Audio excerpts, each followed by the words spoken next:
Welcome to Better Teaching, Only Stuff That Works, a podcast for teachers, instructional coaches, administrators, and anyone else who supports teachers in the classroom. This show is a proud member of the BE Podcast Network, shows that help you go beyond education. Find all our shows at bepodcastnetwork.com. I am Gene Tavernetti, the host for this podcast, and my goal for this episode, like all episodes, is that you laugh at least once and that you leave with an actionable idea for better teaching. A quick reminder, no cliches, no buzzwords, only stuff that works. My guest today is Dr. Nidhi Sachdeva.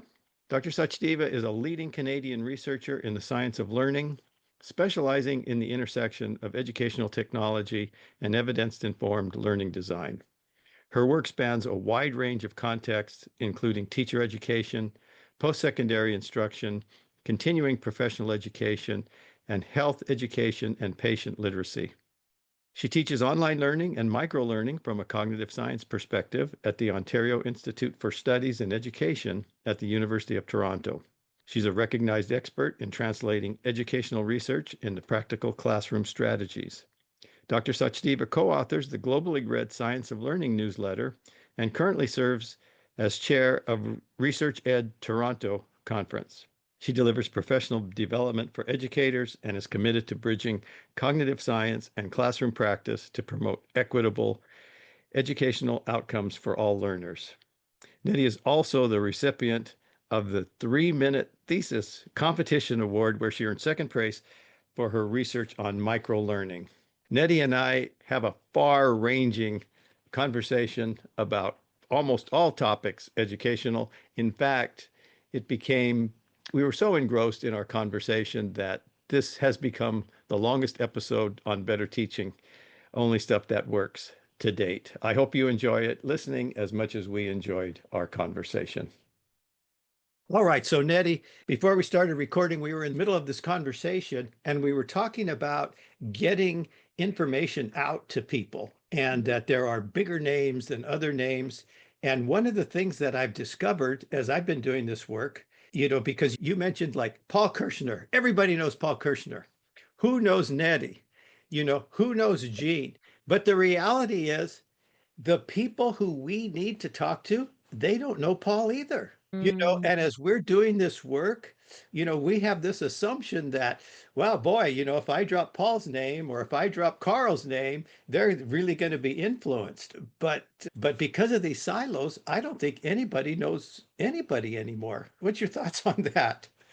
You know what? I think you're really hitting it right on that spot. Like you're right. Like these are names we look up to, learn from, and they're, we like I fangirl sometimes, for example, right? So I know what you mean. But when I, let's say, go here, I'm in Toronto, if I go in a group full of teachers and I drop these names, you're right. These names will not mean much. So we need to make this a little bit more common knowledge. And, yeah, I agree with you. I mean, and you mentioned something else before we started taping. You mentioned, if you talk to somebody very knowledgeable, we're talking about Paul Kirshner, so we're going to continue to talk about him for a second. You know, you might talk about something and you have some reference, and off the top of his head, he'll have two more references, Mhm. and it's almost like, attorneys who can cite case law. And I feel like that when I talk to Zach Rochelle. I'll talk to Yeah. Zach and I'll say, "Do you know a study about such and such?" And he says, "Well, do you want the 2008 or 2011?" And it's crazy, that type of knowledge. Yeah. But here's we want to talk about what your work is, and that is Mhm. getting this stuff into teachers and into Mhm. classrooms. I don't know how much they're impressed by that. Mm, A lot of teachers. What's your thoughts? that is another really powerful thought. So before I try to answer what you were just asking me, I think Paul's ears are ringing, Zach's ears are ringing, and I will drop Greg Ashman's name just because I was listening to their discussion just yesterday. Right. And Yeah. this exact thought, Gene, crossed my mind. So Zach, yes, so knowledgeable, like up top of their head and a few more in their back pockets, right? Like references, citations of the year and the exact Yeah. names of the authors, probably APA ready, right? And Right. Greg was the same way. It was just like he was synthesizing something about teacher quality, teacher effectiveness research from the 60s. And he just was going on about that in such a powerful way. And I, of course, was like jaw dropping, getting goosebumps. But you're right. Would that happen to everyone or all teachers? And probably the answer is no right now. And I think there's kind of like you need to be able to be, say, Paul Kirshner ready or Greg Ashman ready, or you know Yeah. what I'm trying to say, or Yeah. research ed ready for that matter. Yeah. Because if you're too far off from just even the absolute foundations of what are we really trying to do here, this, I think we talk about the role of evidence quite powerfully in doing that. And I don't know, to your point also, is that if that is something that is everyday conversation. And you know what? Maybe in some parts of the world, like I often think about, folks in England, maybe it's there because they started this journey a lot earlier than we did in North America. But you and I, representing here North America, it's not to that extent. So we get those kind of emotions, but maybe we need to take multiple steps back to be able to talk to the, our regular sort of initial classroom educators, then bring them to that point where this becomes like, oh my gosh, this is amazing, right? Like, but maybe you're right, they're probably not there. Yeah. Well, it's interesting. We talk about the UK being ahead of Mm, us, mm, and you may not realize this, Nidhi, and we've met in person. You may not mhm. realize that I'm a little bit older than you. A And little, just a little. so, and you know what? And this stuff, I was working for folks, I'm going to sound like an old man now at the turn of the century, and we were talking about this stuff. This is the stuff we were talking about. Mm, And it was a tough audience then. yeah. It was a tough audience then, and partly because it had been like 20 or 30 years prior, when I'm going to bring up a name that people don't know anymore, Madeline Hunter and Slavin and those guys were developing these, and they had already disregarded that, in the Mm, reading wars and the math wars. And so yeah, now we're coming yeah, around again. yeah. But my point is, it's been here, and people wonder, there was that article in the 74, how come we're not doing what the UK did? And I'm going to ask you as a Canadian, okay, Mm. as a citizen of the world, is it partly because of who we are here in the US, or do you have the same, I'm going to say, I'm just going to call it hard-headedness, that people don't accept some of these things that seem, well, they're evidence-based. I mean, I don't have an answer. I'm just asking questions. Yeah, no, and I think we all are. I mean, you mentioned something that this has been here, and I bent down, if I don't know if you noticed it, to pick up this article that stays right here. Do you see it? Yes. It says Synthesis of Research on Explicit Teaching, Brack, Rosenshine, published in 1986, 40-ish, 40 years ago. Well, Yep. next year it'll be 40 years, right? In 4 or 5 months, 8 months, it'll be 40 years. And it's literally saying what we're saying today also. And I often read this, I read it regularly. I don't know, I like to read it over and over again. And I think to myself, yeah, well, if we had listened to really the simplest language that Rosenshine could have picked 40 years ago, then would our efforts around a lot of the work that we do to support learners that are struggling and the ones that are not struggling, just to bring evidence and make instruction more effective, would our efforts be different? Why not? But I don't know the answer. I ask the same question when I look at project follow through. It's kind of like the wrong team won. And there were large scale sort of, grants being given to people whose life was completely dependent on, inquiry based learning or constructivist sort of ways of learning. And so all of a sudden, this strong team, Engelmann's team, so to say, won. And it's like, okay, let's not talk about it because how are we going to justify the thousands or millions of dollars that are being funded for projects that were just shown to be very ineffective? And if it wasn't for, is my understanding that the results were leaked, we wouldn't have known. So it goes back to the same idea. Why I think maybe, I don't know, is ego playing a role or people have good intentions, but or is the answer a little too simple that we don't want to see it? I really don't know also. Well, I don't know if this is part of the answer or not, but I told you I started working for Scroop in 2003, Mhm. and we were doing classroom coaching, but in Mm. 2003 they weren't calling it coaching. We just called it, we're going to do a training and then we're going to support the teacher in the classroom because the big names in coaching, they weren't known at all. So this is just what we did. We supported teachers. And Yeah. one of the first things that we did, checking for understanding and using whiteboards and choral response, all of these things that are so familiar to Yeah. us, that people are talking about. So that was 2003. Then about 2010, we didn't have to do that anymore after a few years because everybody was doing it. Mm. Everybody had it. And then maybe around 2015, we had to start doing it again Mhm. and my hypothesis was there's a new generation of teachers. There's a Yes. new generation of administrators that didn't get this. They just Yeah. got the tail end of it, but didn't understand the evidence behind it or hadn't seen it work.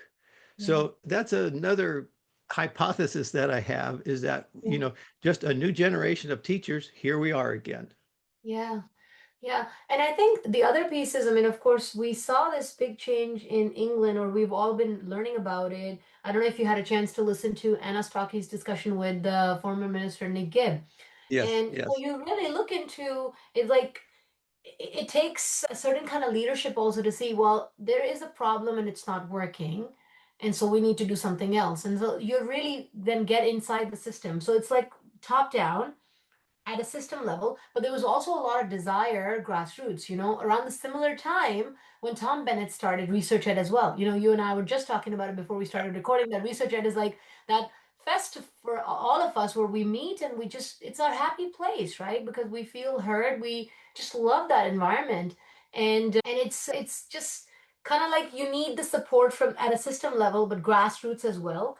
And that's what we saw, and we haven't seen that kind of push, you know from the system just yet, maybe in North America. Having said that, I think reading has seen that, right? Sold a story. And similar time frame in Ontario, we had the right to read inquiry that came out in 2019, because it is unacceptable for us to say, well, only 60% of the kids met the requirements. Let's say in Canada we call it the provincial requirements or benchmarks to be able to read. Well, what about it should be 99%, it should be 100% reading. We're talking reading. So reading really hurt people, but at the end of the day, it's not just reading. It was absolutely everything, right? So I think maybe that's the spark we need. I am seeing small changes, and I'm, taking them as little wins, and I'm calling them, a bit of the ripple effect. Hopefully, we'll see bigger ones. I'm optimistic, but I know what you mean. And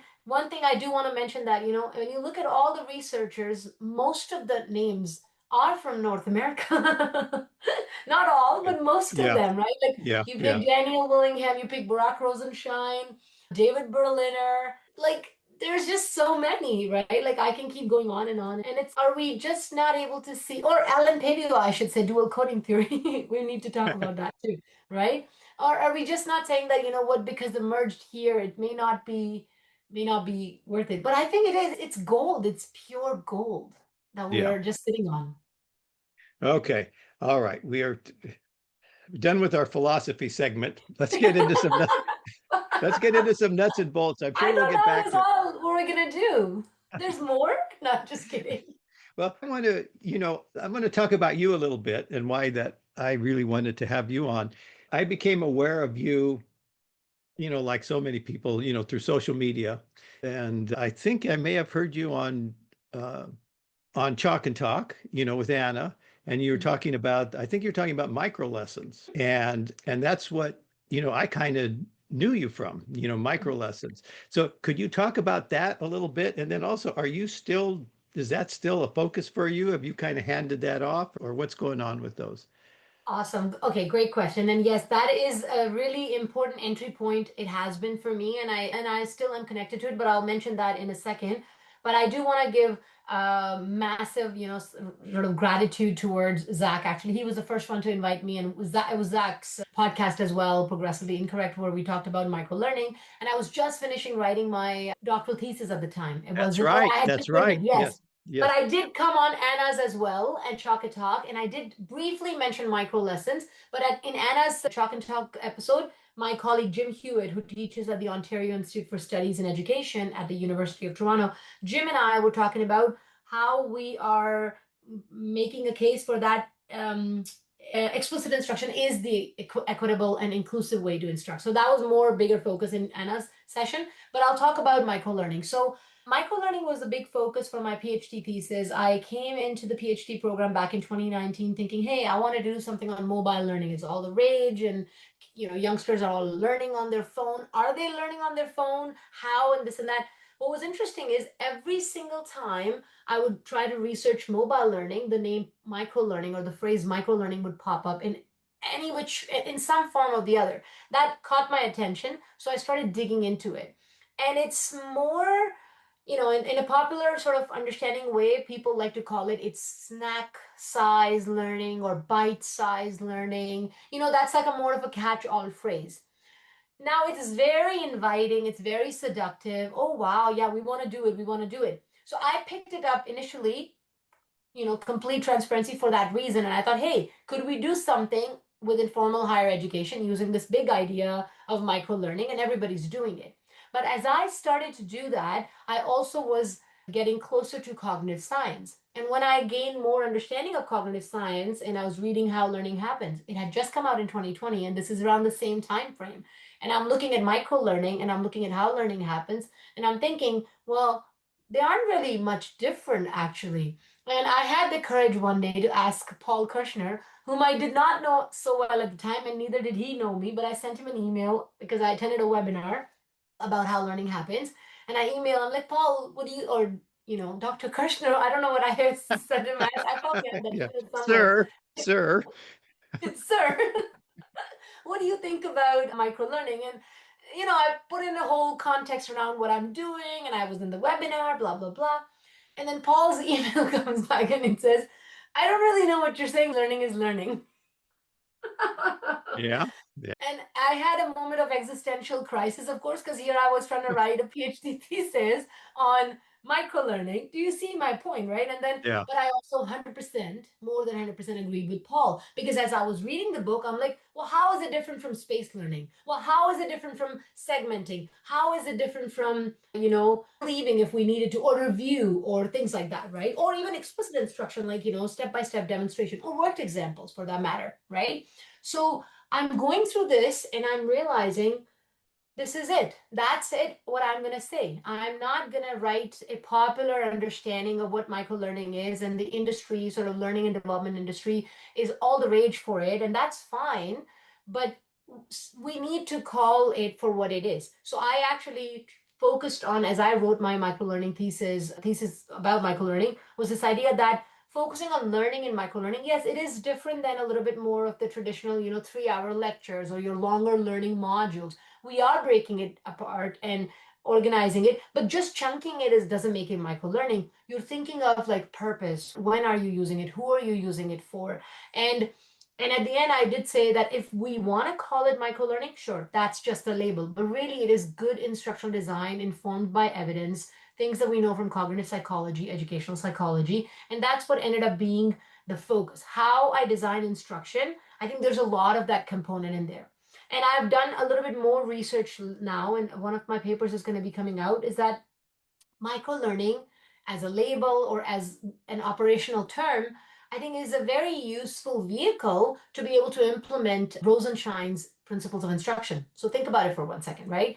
If you want to do review, you could call it micro learning. It's a short thing. You want to do a recap of something, it could be a short video, and that could be also micro learning. Or if you want to put that as a spaced learning opportunity, yeah, micro lesson is a great way. You want to break the mass learning habits, micro lessons are great for that. So I continued working on it, and I'm not immediately researching it because one of my sort of, research project was on it, but I do continue to develop micro lessons. That's something I really like doing, and I have some of my favorite platforms as well that I use for it. For example, 7 Taps, I really like that platform, but I continue doing that. But what I try to remind people, folks, is that don't get trapped by the, attractiveness of the term. Really, you want to focus on the learning part and the micro learning part, and micro just follows with it. But you want to be informed by evidence rather than we just want to make it micro because it's cool. So, And just to clarify, when we're talking about these micro lessons that you've created, they are video, they're available to mhm. folks to see on various topics. I think the first series that I went through had to do with learning. I think Yes, cognitive load, and yeah. okay, you know how it's easier to get forgiveness and permission? Mhm. We did use some of those in a training that I did. So, Yay! Yay! Well, just I want to mention a couple of things about those micro lessons, or those, that's a video series. So I don't just make micro lessons in the form of videos. Having said that, videos is a very popular form to design micro learning sort of content, but I do different kinds as well. But I do want to talk a little bit about those videos because they're really dear to me as well. They were not necessarily meant to be something, oh, I'm going to make this micro learning series and I'm going to share it with the world. And what happened was I was doing an independent research and reading course at my university because there was no course that actually looked at micro learning. So I had to make my own course. And Jim Hewitt, who's my colleague now and a dear friend, but was a professor in the program for me at the time, and he said that, okay, I will supervise that course. So I made my own reading list because we were researching microlearning in university at the time when I was doing the PhD. And so what happened was he said, okay, I'm also not 100% sure about the microlearning piece, but here's how learning happens. He actually handed over the book to me the first time. I didn't know it was 2020. And why don't you make some videos or like micro lessons for some of these chapters? You choose the chapters and you do them. And they were meant to be my assignments in that independent research and reading course. No other student, just me and Jim and that book and me making the micro lessons. And it's going to be another literature review about micro learning that I was going to do.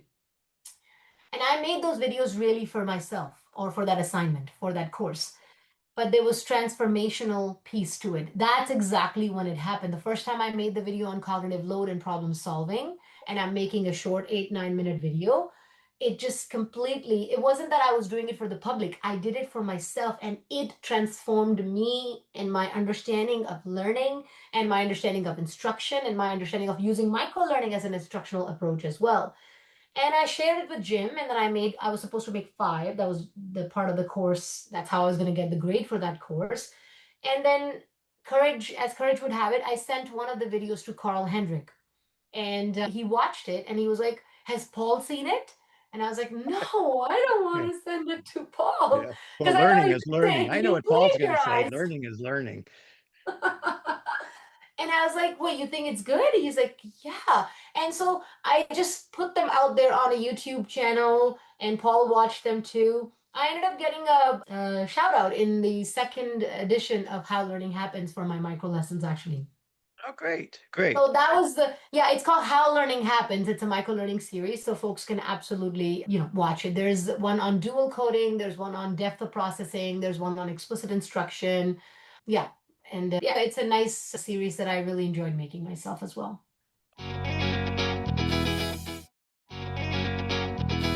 All right. Well, let's take that, creating these lessons and kind of shift gears a little bit because being involved in research ed and being Hmm. involved in that, with that group, I see a lot of talk about, learning, how do we learn, but I don't see a lot about how do we teach. And one of the things that I know that you're involved with and one of your passions is getting this stuff into the classroom. Hmm. Well, what that means to me is teaching, transferring it to effective teaching. Yeah. What do you think is the bottleneck there? And why do you think, unless I'm just not looking in the right places, I don't see a lot of work in the teaching as much as I see in the learning? Yeah, no, that is a good point, actually. I feel like a lot of the stuff has gone out of control to the point that we have, let's say, so looking at it in different cohorts, right? So we have a cohort of new teachers that are in the program, so teacher candidates, right? We have some control there, so we can bring this knowledge while they're still learning versus doing it much later, right? So we can teach them how people learn, and then they go out for their practicum or their first year of service or whatever, and then they can apply that. And we could do something about that in the teacher education program. I'm not sure if everybody's doing it or not, but Jim Hewitt and I started teaching this course called Science of Learning, and we're making that work. But then there's a large sort of group of educators who have completed at different times of their lives these teacher education programs where this conversation about how learning happens didn't really take place, right? And I know I'll be challenged on that, and but really the research is just so weak, and anecdotal evidence is just like every time I present to teachers, they're like, "Oh, how have I never heard this before?" Or I've just read this article recently, and it said when teachers tell me, "Finally, I know what I can do in the classroom." That brings this person, Jonas Linderoth from Sweden. It brings me joy, he says, but also makes me angry because we've missed out on what we could do in teacher training program.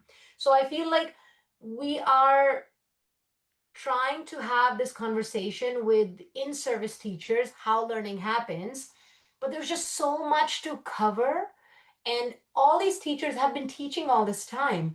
So to say that, well, you don't know how to teach is obviously not the right approach to go by, right? So it's kind of like we're saying how learning happens, but then yes, you're right, the connecting bridge has to be, well, this is why we need to know this so we can design instruction aligned with how humans learn, right? So I don't know if it's not that we're not doing it, because that is a huge mandate for research ed, bringing educational research into classroom, right? That's what we're really trying to do also.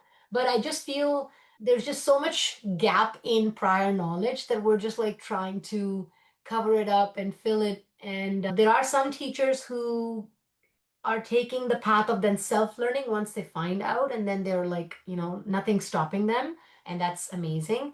But it might, I don't know exactly the reason, but it might just be that there's just so much to cover. So I think our journey from how we learn, and we need to know this because how we should teach, that should be made a little bit more explicit. I agree with you. Yeah. Well, two things. And because I'm so much older than you, I'll probably forget the second thing by the time I tell you the first thing. But here's my, how people, the discrepancy between people who say they weren't taught versus, oh no, we taught it. I remember going through, oh gosh, 20 years. I don't know if you're like me, but I had saved all my textbooks, right? So Mm-hmm. like 20 years after I'd been through these, like my ed psych course. In California, you take your teacher training, you take an ed psych course. And I'm asking myself, why didn't I ever learn this? And I'm going through the book, and there it is. There it is. There it is. Mm-hmm. And so here's my hypothesis Mm-hmm. that to get through your teacher training program, you become successful by being a successful student, not a successful teacher. Mm-hmm. And so what do? If you don't know how to study well, if that part wasn't in the book about, spaced repetition and retrieval and all of that, Mm-hmm. you pass the course and you Mm-hmm. forget about it. So Mm-hmm. I think both things can be true, that it was Right. there, but Yeah. we don't remember it. Why? Because it's not important. There's no context, for it. So there is that. But then Yeah. the other thing is, again, getting from the learning again to the teaching, Mm. because that has been my focus, is like there's all of this stuff here. Now, how do we design the lessons? So Yeah. when I was watching your Mm. micro lessons, I go, Mhm. oh, here's how she activated prior knowledge. Here's how she, had the Mm. student go into their long-term memory, take an examination of their existing schema, and now, and all the components were there. The only thing you couldn't do, of course, is have a guided practice from the Mhm. instructor. But it was all there. And it didn't matter if it was, 7 minutes, 10 Yeah. minutes, all Yeah. the components, you could have all the components there. Why? Because you're just doing a smaller chunk. Right. And that's Right. why you had 3 lessons of 7 minutes versus one of Yes, 20. that's But right. I think that point, that transfer of, it's not transfer of knowledge. It's now we're utilizing this as a building material to create this structure. Yeah. Because I'm going to tell you, I just don't see, I mean, even the lessons that are supposed to be exemplar lessons, I cringe, you know, Mm, and because and the the commentators will say, oh, look what they're doing, there's his retrieval and this is that, but it's I not the know. best. We Yeah. don't have good models. So that's what that's for me. I'm going to leave all the academics to you and Paul and all of that, all the research, but I want to be like Rosenshine, like what's going on in the classroom. Yeah. I know. And you know what? You may not even know this, and I'm sure many of the listeners would not know it, but I started my teaching career with German. But before I started my teaching career teaching German, I was a student of German and I was an excellent student of German. And I paid attention to pretty much everything, right? Like and of course, German not being a native language for me, I was studying it, breaking it apart in a way that made sense to me, and then connecting it with, oh, that's a similar rule to Sanskrit. Oh, this sounds similar to English. Or, and you're right. I probably don't remember some other things that I did in school, but I remember my classes and I have kept all my notes and everything. So I am like you. It was dear to me. And what was interesting when I finished or reached a certain level of proficiency where I had the opportunity to do the German teacher training, that's what my first teacher training was, which was how to teach German. So I had a very specific teacher training, not just to be a teacher, but how to be a teacher of German language. So I learned that, but I did cover some parts of cognitive psychology. Within that, I also did learn about learning styles, by the way, which we know that do not exist. Yeah. Because I've looked, I'm like, oh, and it's fine. That's the point. Like, we Yeah. are evolving with this and learning with this, and it's okay to look back and sometimes say, I believed in it too. But anyway, the what I remember doing my German teacher training is putting myself back as a student, right? So that just for you just said, like, how I was as a student. So when I became the teacher and I was first time in the classroom with all the support that I had, it was right back. Well, I was this student and number of years ago, speaking no German, and first day I was sitting in class. What is it that I remember, and how did I understand everything? What is it that my teachers did? And it kind of like really put that in there for me too. So it is true that how the learning happens. And if you do want to apply that, you kind of want to bring it back to how it made sense to me, right? And with German, I had the luxury that it didn't ever really become, so to say, my expert blindness situation, right? That I could, because it's not my native language. Like with Hindi, for example, or English also, I grew up speaking it. It becomes hard sometimes to be able to explain the rules. So Right. I think having that distance is just really important. So if teachers did that too, or teacher candidates did that too, paying attention to while they're learning as a student, then I think the transfer to be able to teach that themselves could become a little bit more deeper and more powerful, you know? Yeah. Yeah. Yeah. Well, I just want to clarify one thing. I'm not saying what people are doing is bad Neither am I.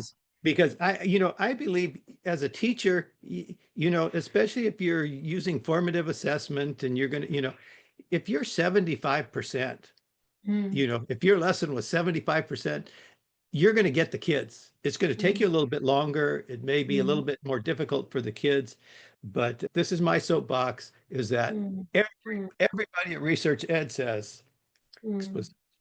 explicit instruction as if we knew how to do it well.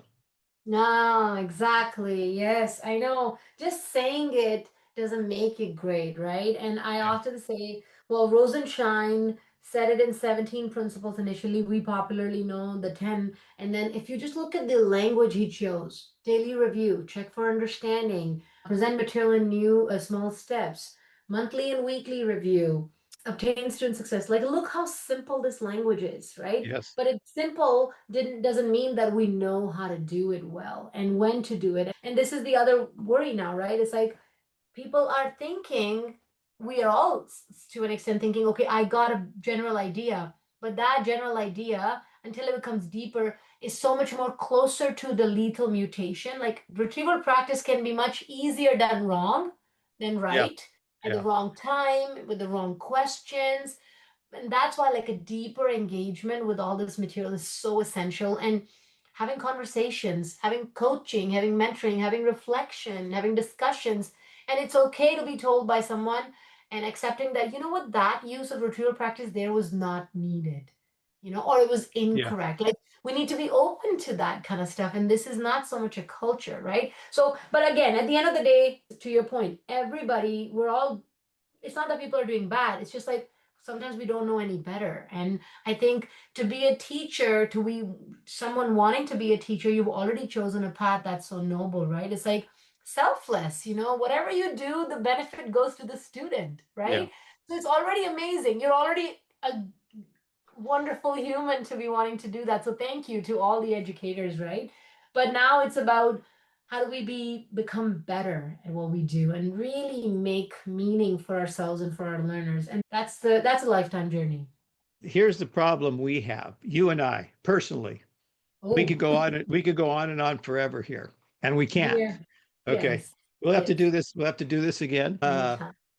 And having said that, do you have any questions for me? Yes. Is your take on sort of I mean, I know you're the coaching person, and coaching is something I think is extremely powerful. But how do you what's your take on that, first of all? So I think it would be great for me and for everybody else to hear it too.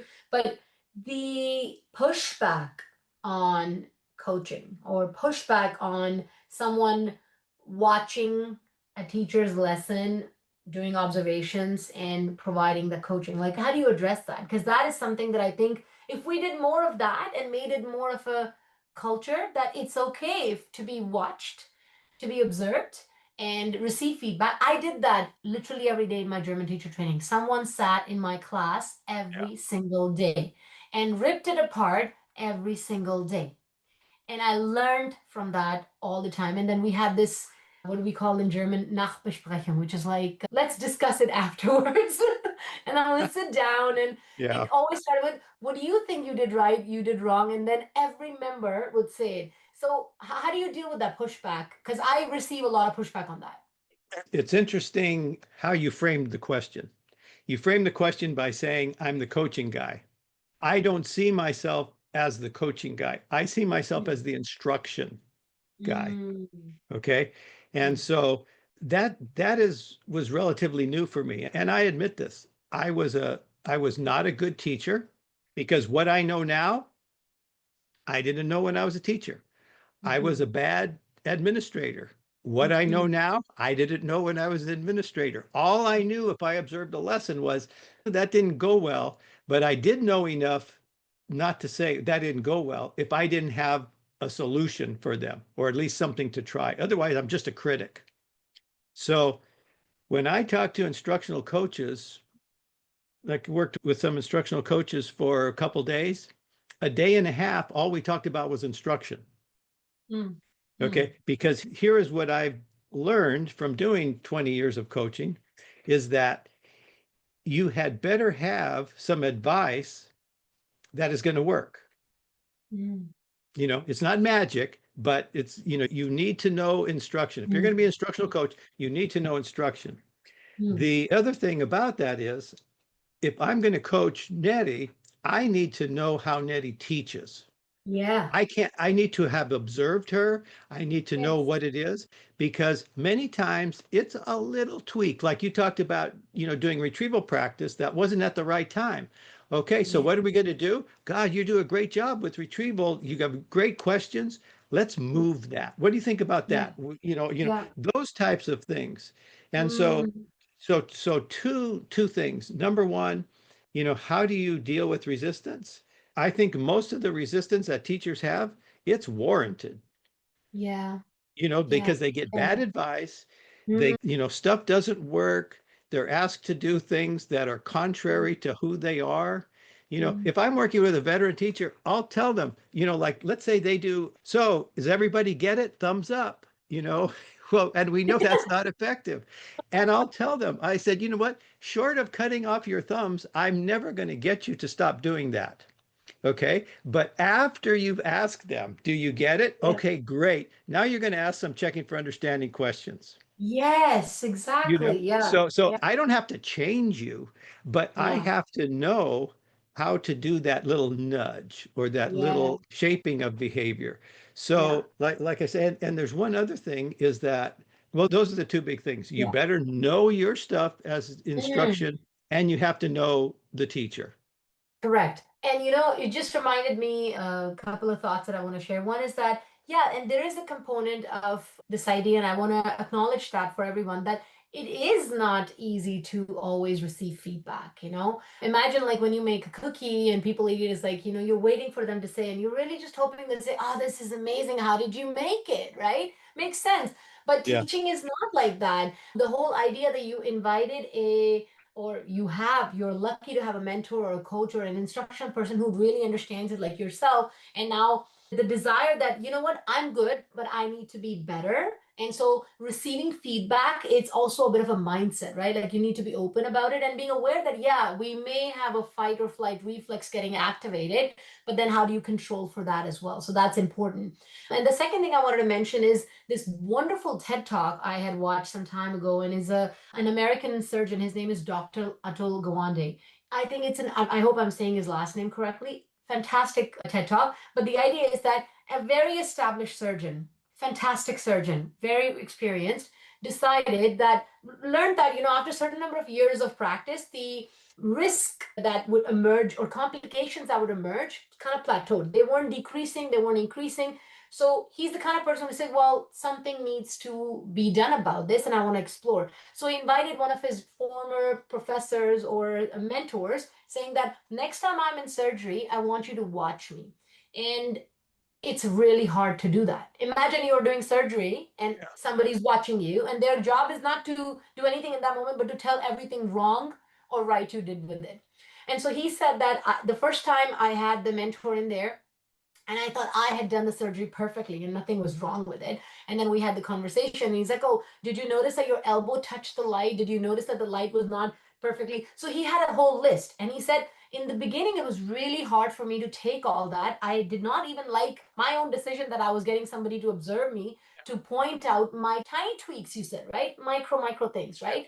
But he said that when I did that over a certain period of time, first I got comfortable listening to that, and it became normal. And then I made conscious effort to changing those things. And he said, yes, after a while, that complication percentage or ratio or whatever the metric was actually did decrease. And so he says this point is that it's not important how good you are, but how better you're gonna be. That's what matters, right? So I think that is a really powerful sort of thought for me as well, that I remind myself that I do some things good, but of course always can be a little bit better. And I think coaching can really bring that out in people. And as educators, I would love to see a more open culture to, you know, receiving coaching, receiving reflections and feedback and stuff, and try to be better. And again, who benefits? Our students. Yeah. And we do too, because we love our job even more.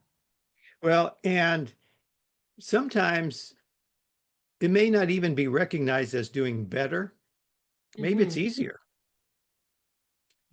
because one of the things that I will tell teachers, one of my stock phrases, I'll say, you work too hard. you know Part of that, after you did that first 10 minutes, you don't realize how good your instruction was. You don't realize how good the examples were. You don't realize how clear you were. Shut up, it's time for the kids to do work. I mean, I don't tell them to Yeah. shut up, but you know what I mean, because Yeah. many teachers do work too hard, and we Yeah. learn when we do it. The kids need to practice. So there's one other thing about teachers being reluctant for this. And coaching book, I say that it's most of the coaching issues in schools, 90%, I don't remember what percentage I put because I just made it up, but should go on to the administrator. Because Mm. in so many schools, and you listen to coaches says, well, we just want to coach the people who want to be coached. No, the administrator says, everybody's going to work with Nettie. Everybody's going to Mm. meet with Nettie. Now, Mm. if I'm an experienced teacher, we may have one meeting. Mm, I'm a teacher that needs a lot of work, but everybody does it.